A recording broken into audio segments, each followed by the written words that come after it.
How he wants. When my part of this is done? Yeah. I hope we can read that together. I don't anticipate there being a lot of questions for me. I mean, what do you ask? It'll be more. What are you going to do in this?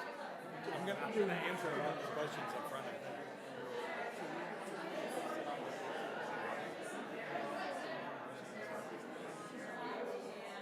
Might be, you could sit on this here. You're allowed to. It's not.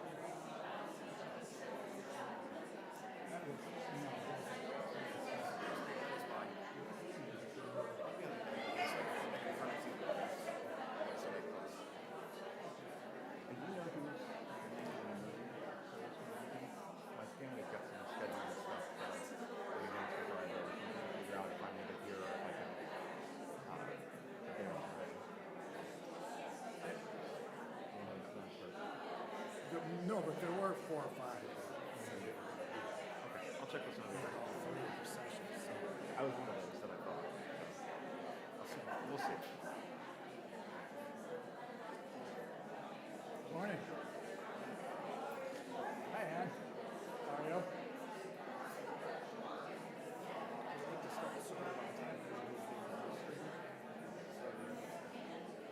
It's a minute, so probably a couple minutes.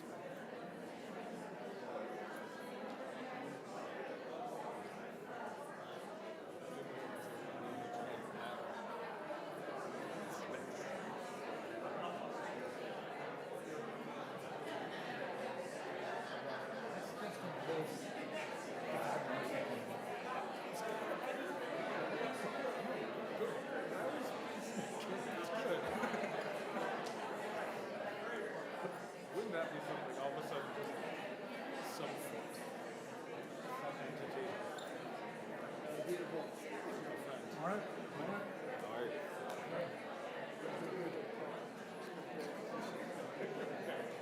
Just don't stop. Just applaud. Nope. Just say a prayer.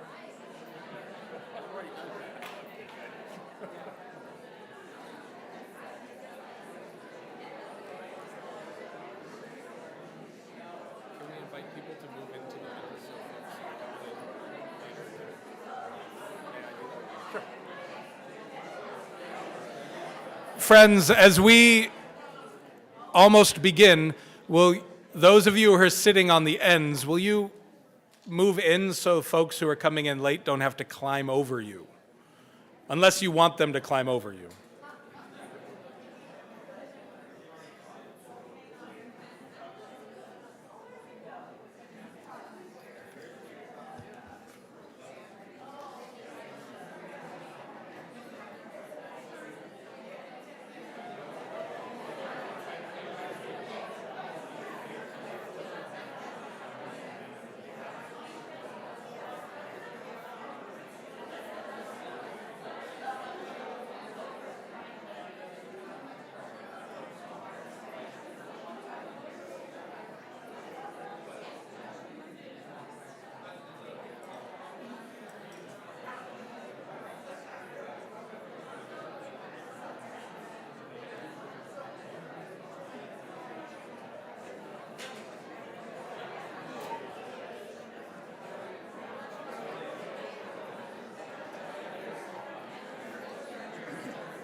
So we will begin.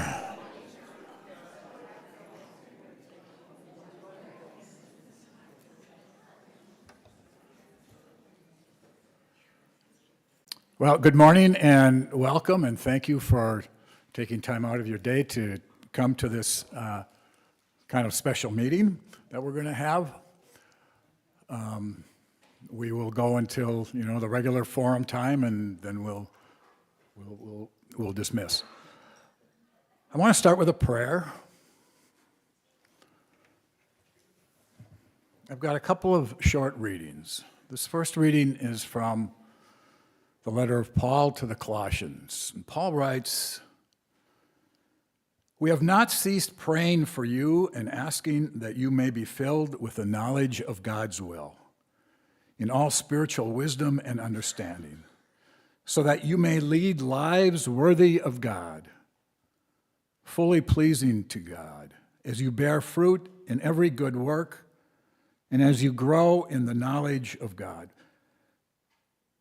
May you be made strong with all the strength that comes from God's glorious power, and may you be prepared to endure everything with patience, while joyfully giving thanks to God, who has enabled you to share in the inheritance of the saints.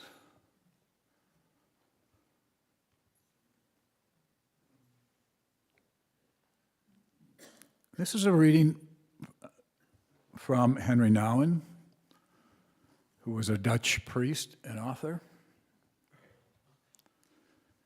He writes, "I can see no other way for discernment than a life in the Spirit, a life of unceasing prayer and contemplation, a life of deep communion with the Spirit of God.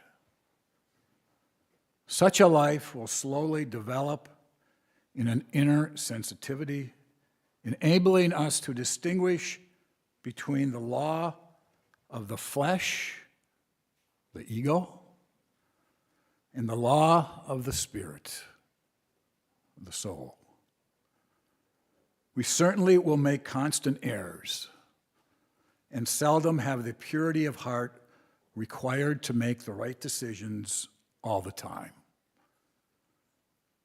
But when we continually try to live in the Spirit, we at least will be willing to confess our weaknesses and limitations in all humility, trusting in the one who is greater than our own hearts." Amen. So right now I want to turn this over to Seth, and Seth is going to kind of reiterate the announcement that you probably have heard from him, and then he'll be open to some questions. Thanks, Peter. I will be open to some questions. Thanks for being here. Thanks for coming into the Conn Theatre. This is the reason that one of the reasons that I decided to come work here in the first place, is you all, for whatever reason, have this space. This is my favorite space here. And we're not here this morning because it's my favorite space. The chapel, we were worried would be uncomfortably crowded, and that probably was wise to move it in here. And this space we have developed, it now has live streaming capabilities and monitors in the back. Cody and his team have done remarkable work.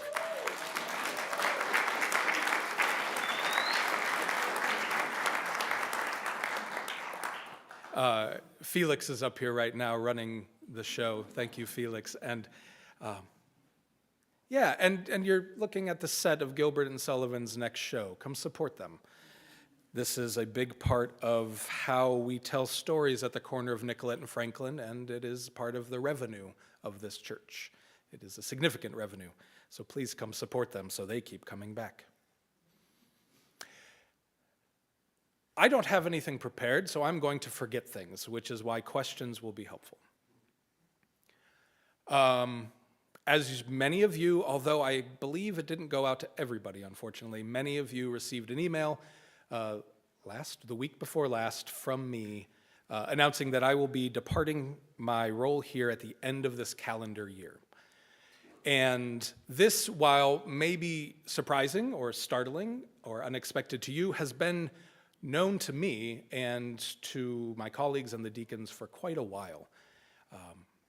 And that's part of announcing, is it doesn't always follow the same timeline as the decision. I started working with the deacons last spring and really into the summer about an attempt at what, for whatever it's worth, I'm calling a graceful exit, which is an attempt to give this community and institution as much time to figure out what to do next as possible.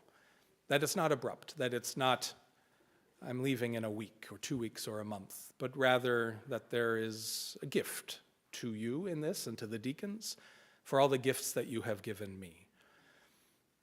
I decided that this is time, and it's in some ways no more than that. It is just time. I have been here, I'm in my 9th year, and I have done a lot. I have walked with you through a lot. Yeah, right? You all have walked with me through a lot. And sometimes these things run a course. And that's simply the answer.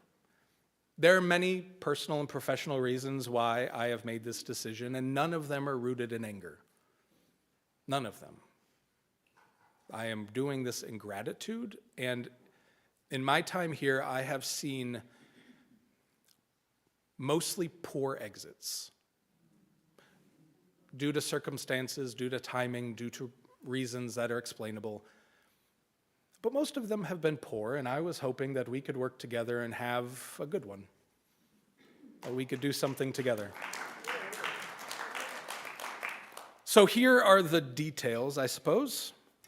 In the summer, the deacons and I agreed upon a end of the calendar year departure. It's clean, it gets us through Christmas with full clergy capacity, and it gives you all and the deacons time to decide what comes next. One of the things that was really important to my family, and I negotiated in, which I don't think is terribly normal, typically the ethics of clergy is that when you leave, and we're gone. And that is important, and that is necessary, and that is a boundary that is often very necessary to keep. So it was important for me to negotiate into my exit that my daughter can still participate in youth programs here. And so please continue to love her. And don't put whatever this is on her. But that also means that in about a year, you might see me as a parent. You might see me at next Christmas watching her sing or whatever she might do. There's also another thing that many of the side conversations I've had so far have brought up, and I just want to clarify. I don't know why it's important, but it feels important to many people. The chronology of announcements is not the chronology of decisions. So my announcement is not a reaction to Dwayne's campaign.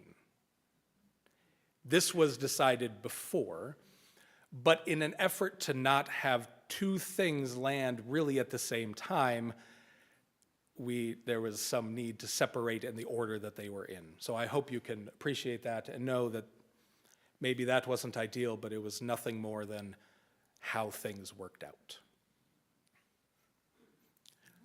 Is there anything else that I'm forgetting before questions help me remember what I'm forgetting? All right, good. All right, bring them. And if you don't have any, that's okay too. Here, Barbara. Sounds as if from what your announcement that you're not looking to continue in the church. Yeah. And so I'd be interested in knowing what kind of job you are ideally looking for. Thank you for that. And that should have been something that I talked about. See? I could rely on you all. I am not seeking another church for a few reasons. One, there's not a lot of options available right now in the UCC as I look at Chris. And I would rather Chris got one. The other part of it is the seed of this decision started on my sabbatical. As dangerous as sabbaticals can be. You are so lovely for keep handing them out to us. But they're dangerous, and part of what I realized was when I spent 2 mundane days in a row with my family. Not on a trip, not doing something, but just 2 days in a row of being together. I miss that. And I've given you one half of my weekend for 9 years. And it's time that before 7 years goes by and this kid goes away to wherever she goes, that I spend that time with her. So those are the reasons why not a church. Thank you. What I am, and I do not, so here's the dangerous part of all this, I do not have a job starting in January, but I am seeking nonprofit leadership in whatever ways that shows up. So continuing in many of the roles that I function here, just in a non-church setting.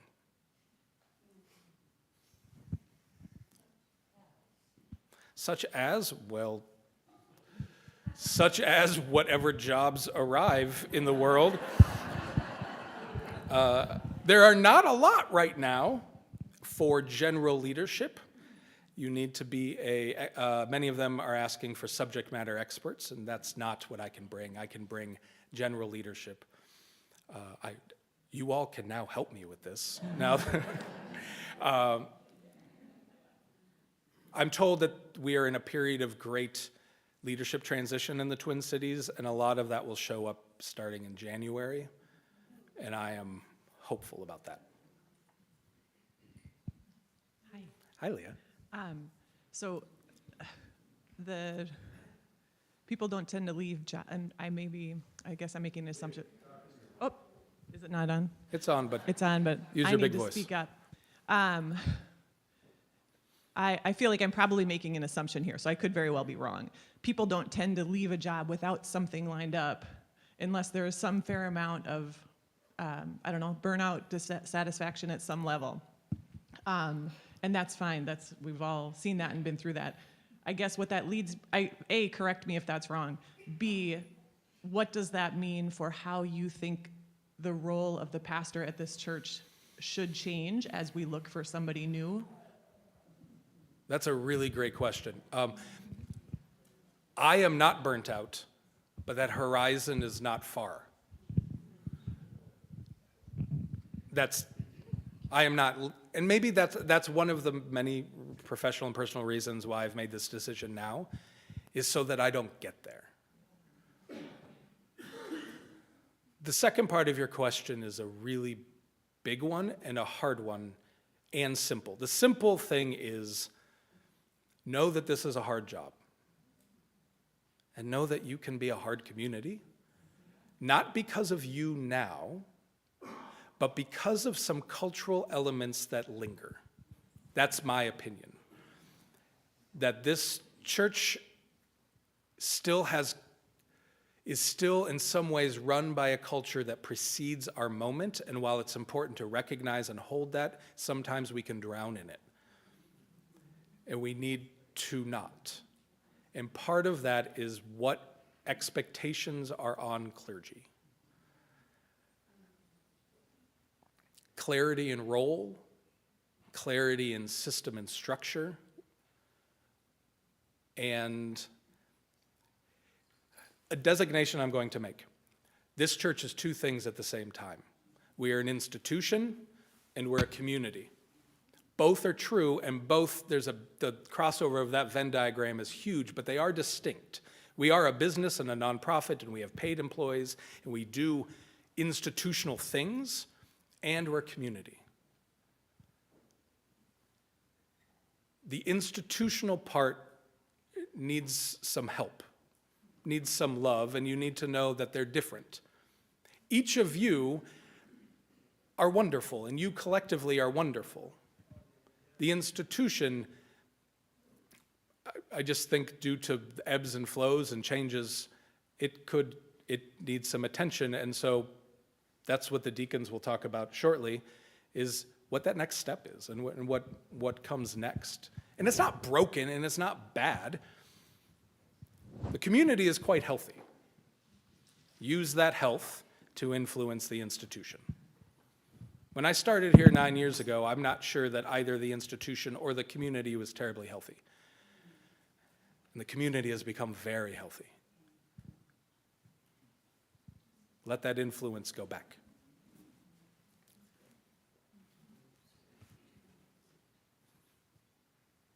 Thank you.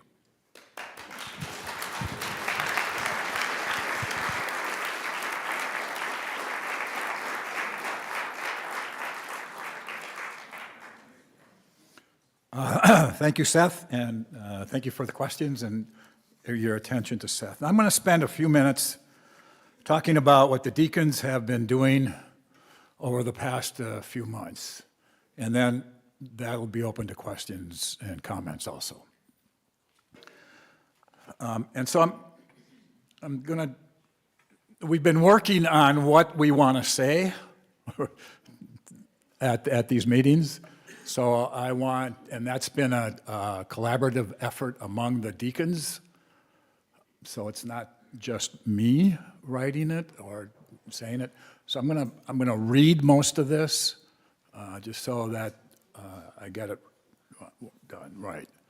So the deacons for the past several months have been working very carefully, faithfully, and over time to make sure that the ministries and the programs of Plymouth continue to thrive as we go through some significant changes, some significant ministerial and administrative changes here at Plymouth.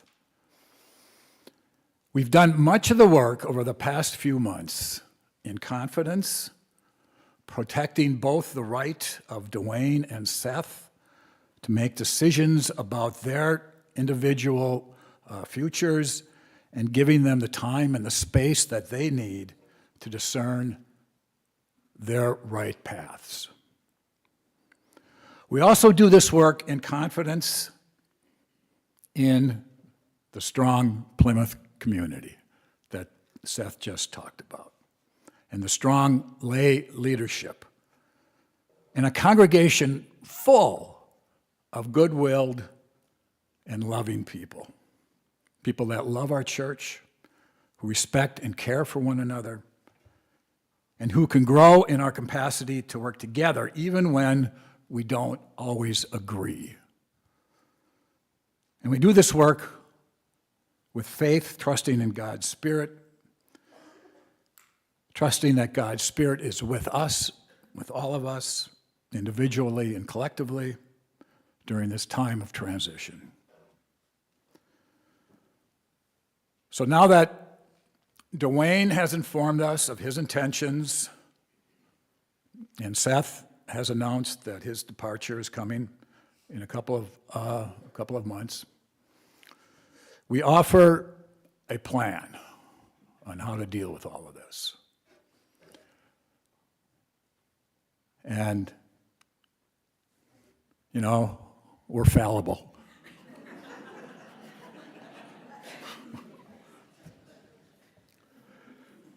First of all, we're going to bid a very sad farewell to Seth at the end of December. But we'll send him away with our thanks for the richness and the generosity of his leadership. We'll do that. I know I will do that with a heavy heart.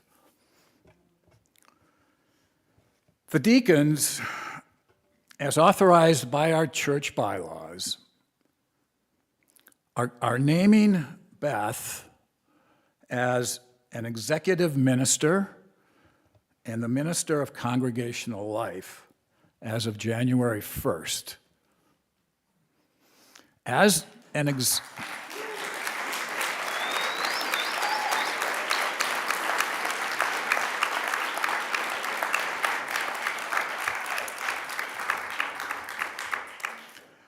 executive minister, Beth will be assuming more administrative responsibilities for the church.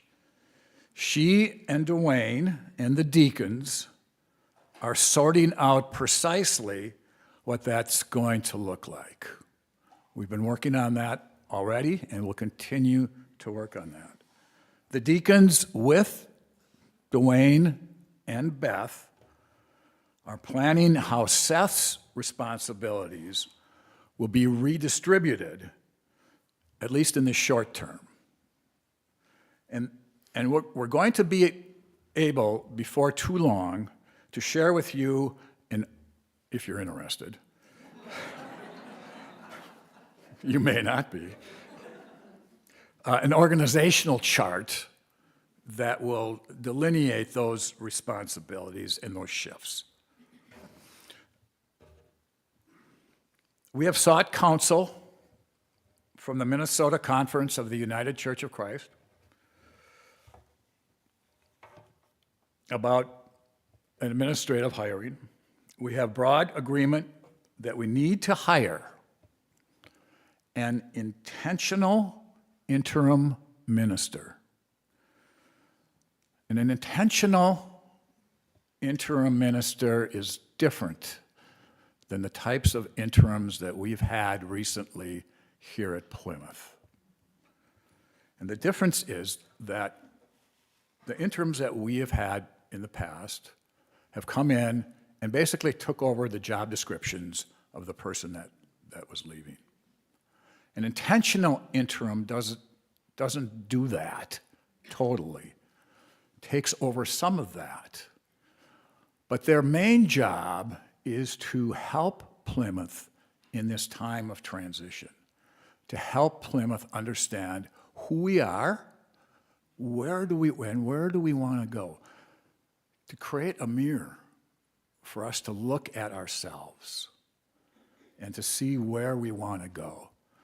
So as we've been talking to the UCC's expertise in this, basically what they're saying is that an intentional interim spends 60 to 70% of their time doing that, and 30 to 40% of the time doing ministerial activities like worship, preaching, pastoral care, talking to us. So that's what we're looking at this time. We have a search committee in place. We have a stellar candidate on the line. The Cindy Mueller, who is the person at the UCC who's been working with us,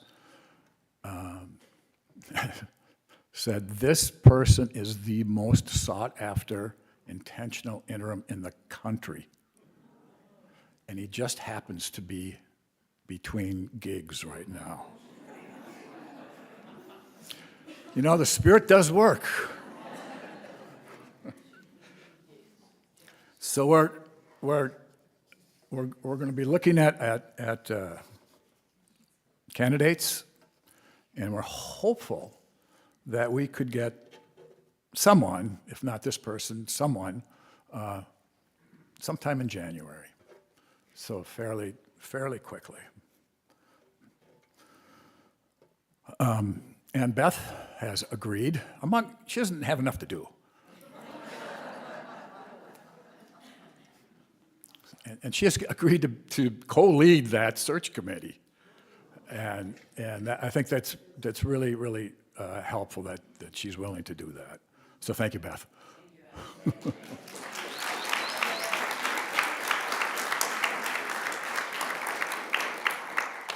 And just by the way, her co-leader is Nancy Gores, and I think many of you know Nancy.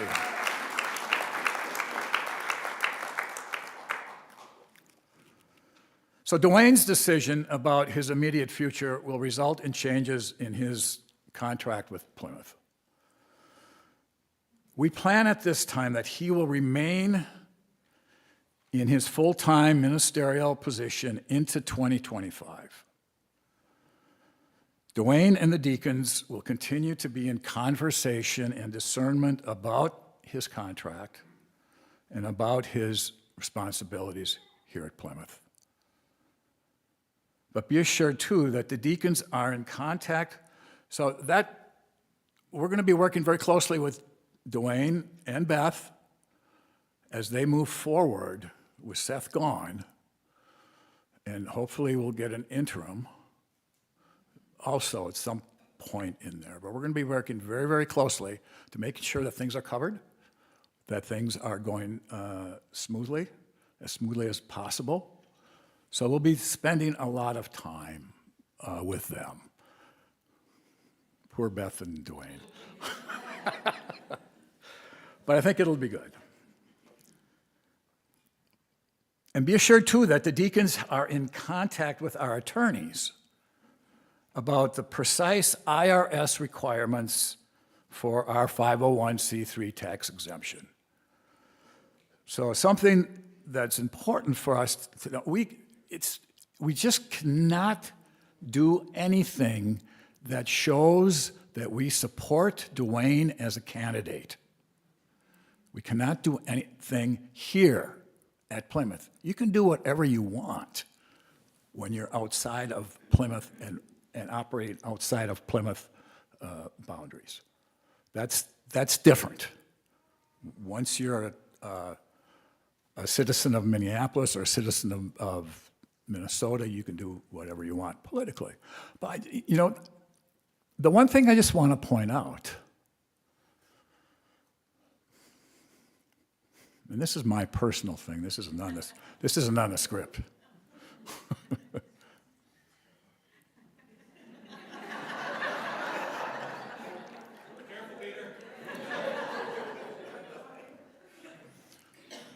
I've had the opportunity in my lifetime to do quite a bit of preaching. I'm an amateur scripture scholar, so I know scripture pretty well, and I preach it. It's actually impossible to preach the gospel and not be political. Just keep that in mind. The gospel is political. There's a difference between being political and there's a difference between being partisan. The gospel puts forth a very strong political way of being in the world as Christians. So just keep that in mind.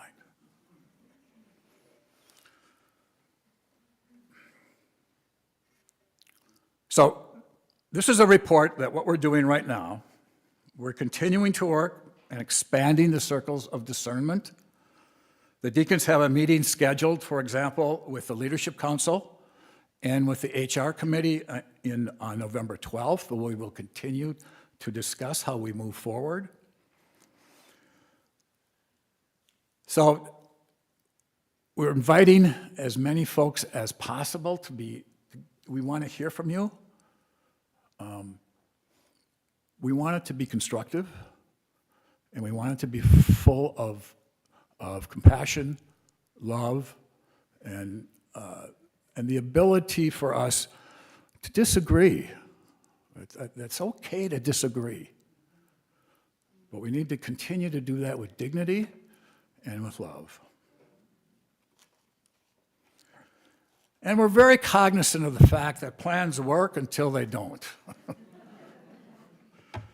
So we can't anticipate what other changes are going to show themselves up in the next couple of weeks, next couple of months. We don't know. But we ask that you trust the deacons and our leadership, and our ministerial and our administrative staff, that we will continue to work faithfully to do the best that we can for Plymouth. So how can you help? Well, first of all, please keep coming to church. Engage in your investment in the community. Check in with the clergy. Check in with the lay leaders here at Plymouth. Ask how they are doing. It's been an intense time. I have estimated pretty accurately, unfortunately, that since August 1st, I have been putting in deacon time 15 to 20 hours a week. And it can be tough, it can be overbearing. So your support in any way is just greatly, and take care of yourselves. This is a time of transition. We're in transition. Take care of yourself, take care of whatever it is that you need.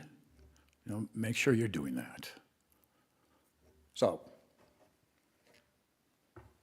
With that, I would open it up to comments, questions.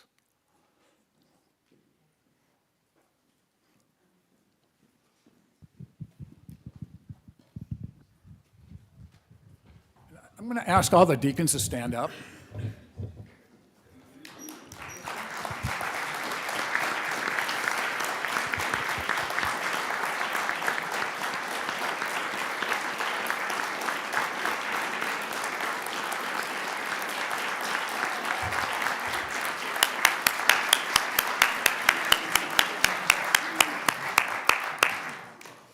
And so if you have a question to a specific deacon, feel free to ask that. And you see, Eric Olson is the 9th deacon. He's not here because he's at choir practice. So he will be at the 12 o'clock meeting. Otherwise, we're all here. My question is more of a comment. I just wanted to express a ton of gratitude to all the deacons. And I also want to issue a challenge to the rest of us, the people who are here, but also the people who are not here.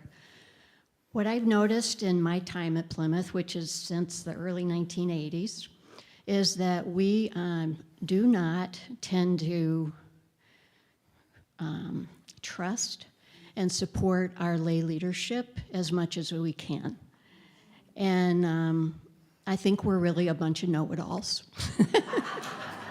And I will confess that to that myself.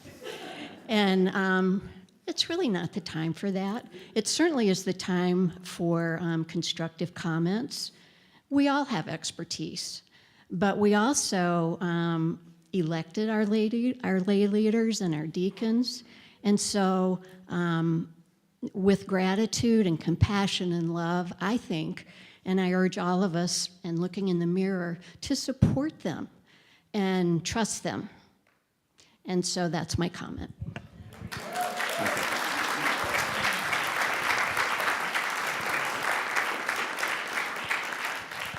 Thank you, Nancy. This is also a comment and not a question. I think that there's a lot of unease in I love the distinction that Seth said about the institution and the community. And I think that there's a lot of anxiety about the institution I co-chair BOFA. I understand that anxiety, right? And the community part is why it's worth doing. The community part is why it's worth moving through that anxiety. And I've said to a few of my people this morning that what's come to me is we're an Easter people. That's what we do. We wouldn't be here thinking there's another way to do church if we didn't believe that we can keep doing church a new way and that we're doing it together. And so I have immense gratitude for our leadership of all kinds and for the theology that brings us all together and the belief in a world that we're going to make together.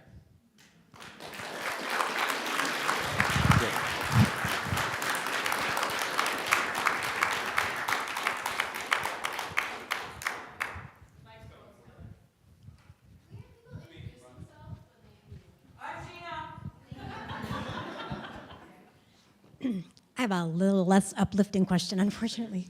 Rebecca Smith. So you brought up something about, the gospel is political. Yes, it is. So you know how they send trackers from other political campaigns to monitor what's going on at our political campaign? So they don't even have to do that. They're gonna see Dwayne's sermons every week on YouTube, and Mr. Fry's campaign is gonna look at every single one of them, as our attorneys are too, right? And at some point, they're going to decide that something has been said that has crossed a line. What's the plan for that day? What does that look like? That's going to happen. Yeah. Well, that's a great question, and I don't know that we have a plan for that day yet. But I think that's a really wise thing to be for us to be aware of. So thank you. This may be a little early, but with Seth leaving, any thoughts of a permanent minister? No. No. Okay. Not. The question was, with Seth leaving, is there thoughts of a permanent minister? At this point, no. That doesn't mean that it won't happen, but no. Yep.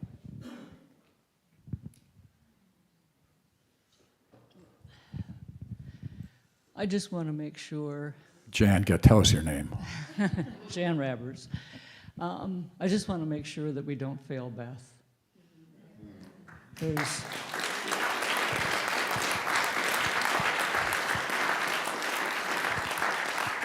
We have given her a new title. I don't want it to be an empty title. I want to give her as much support. I want to keep monitoring as much as we can to make sure that she has all of the support that she needs. Keep asking her. Yeah. Thank you.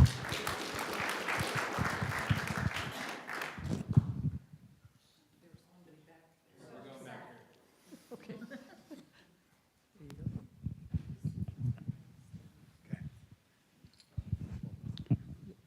Don McKenzie, stand up. First of all, thank you, Peter, Dwayne, Beth, Seth, Deacons, everybody. It's been a very reassuring time, and I know you guys have done a lot of work. Just a quick observation that our tradition is not a history of smooth sailing. In fact, it's a history of drama and crisis, accompanied by the spiritual wisdom and courage that it takes to step up to this stuff. And it feels like that's what we're doing. And so we are not alone. Thanks be to God. Can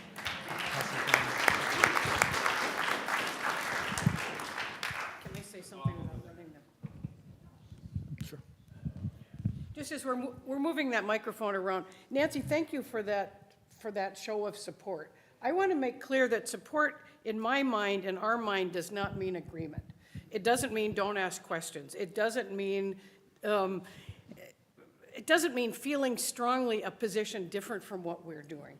And it seems to me that Plymouth does have a tradition of members saying to each other what they think and feel, but not saying it in a public place where we can deal with it. So part of what support means is trusting us to be honest with us and for us to live with the consequences of that honesty. I'm not going to like it always when you're honest with me, but I can deal with you and it better if you are. I hardly ever agree with Annette, and I still like her.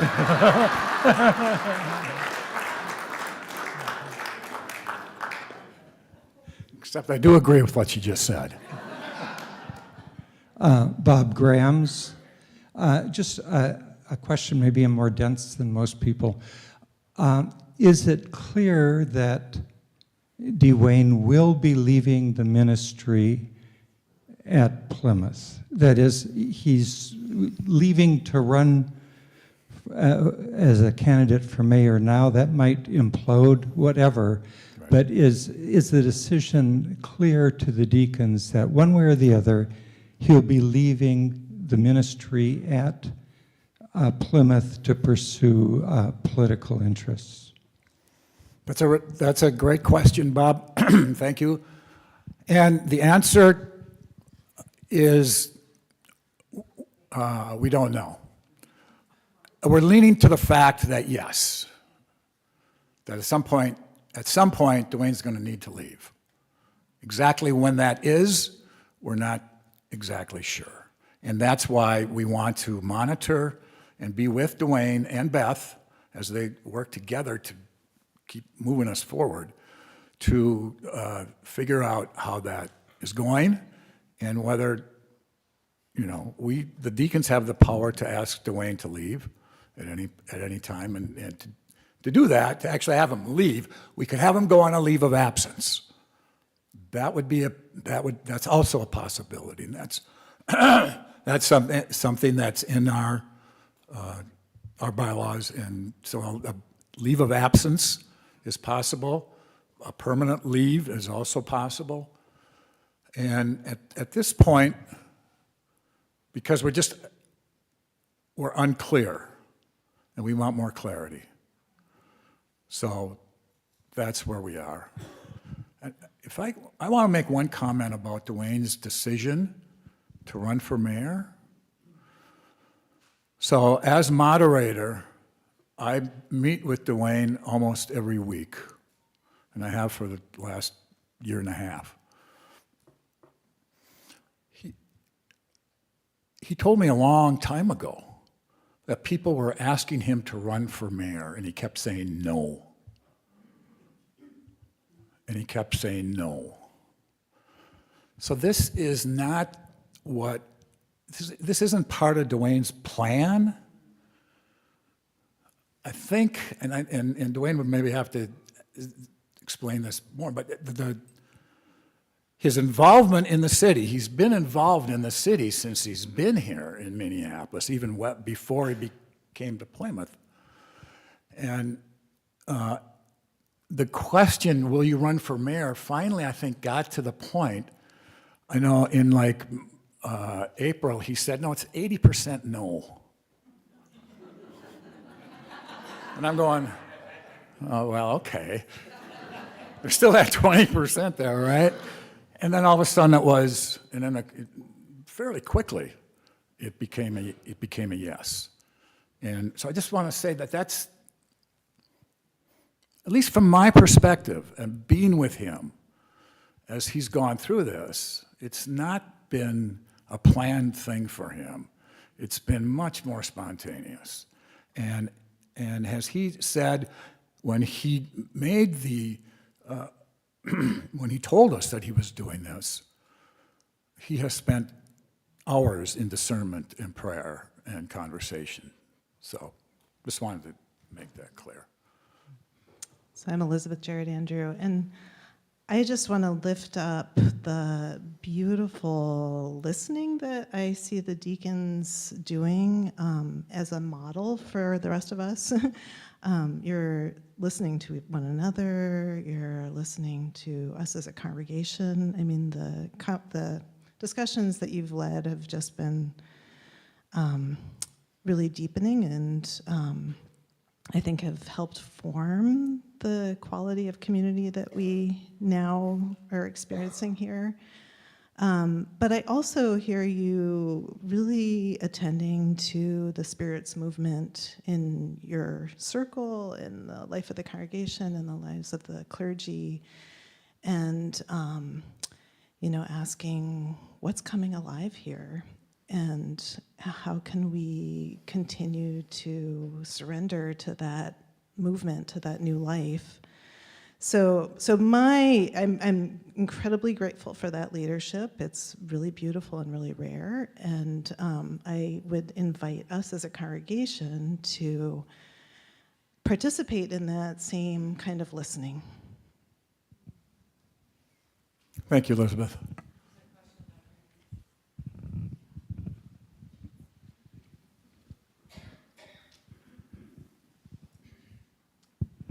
Hi, my name is Sana de Corazon. I'm relatively new to Plymouth and being a part of a white congregation. So I am curious, we've talked about Dwayne possibly leaving, and I don't quite understand why.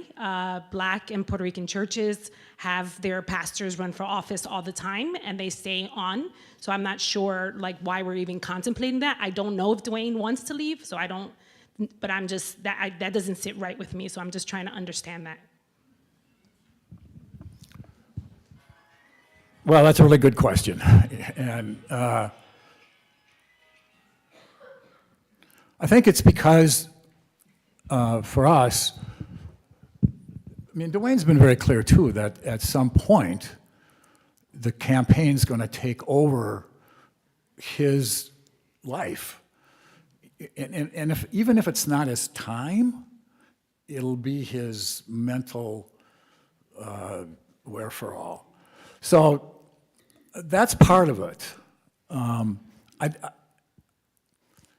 We're trying to figure this out, and that's why when Bob asked, is he going to leave at some point, and I answered, well, we don't know, because we're still trying to discern that, understand that better, and to see how that's going to work.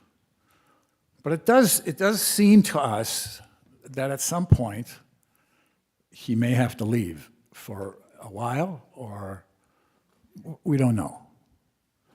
So that's, and yes, I understand personally that particularly in black churches, when a minister runs for office, it's not a big deal. they maintain their position pretty much, and it goes on. And it's, you know, I could say some real critical things about that, some real difficult things about that. I won't say that publicly. But it's, you know, as a white church, we're swimming in whiteness. Let me put it that way. My name is Nancy Heil, and I have lived most of my life in the Chicago area. So to back up the last question, I want to bring up the example of Reverend Meeks, far south side black Chicago church, megachurch, some megachurch, who, when he was there, also served as senator for the Illinois State Senate. So I think it is possible to do both, although obviously if he became mayor, he would not be able to do both. But I do think you can run for office and be a senior minister at a church. Good morning, Kelly Huguenin. So much to take in. I loved what Sana brought up. I also loved the kind of heads up that Rebecca brought up. And we haven't done this before. We need experts who do this work. Campaign, at the intersection of campaign and church. What an opportunity for growth for our church to have Dwayne's platform. And so I just think we need to take the time. We're not expecting the deacons to figure it all out. There are people that do this work that have consulted for Meeks, who have consulted for other churches that have gone through this. How can we support? What guardrails do we have to put in place? And what opportunity can it bring for Plymouth in our community? So I want to make sure we're looking at this as opportunistic as well, because it's a very tentative conversation, but also very exciting. So how do the deacons feel empowered to find these resources, engage these resources ASAP, so we could take advantage of the opportunity it brings to us, the support it can bring to Dwayne and all of us, so that we know how to talk and be in this space while having this neat platform. Thanks. Thanks, Kelly. Peter, we are at time. It's 10:50. Okay, we're at time. We need to wrap this up. I just want to say thank you. Thank you so much for being here. Thank you for your thoughtfulness, your good questions, your good comments, and we'll continue the conversation. It's just beginning. It's just beginning, so it's not over.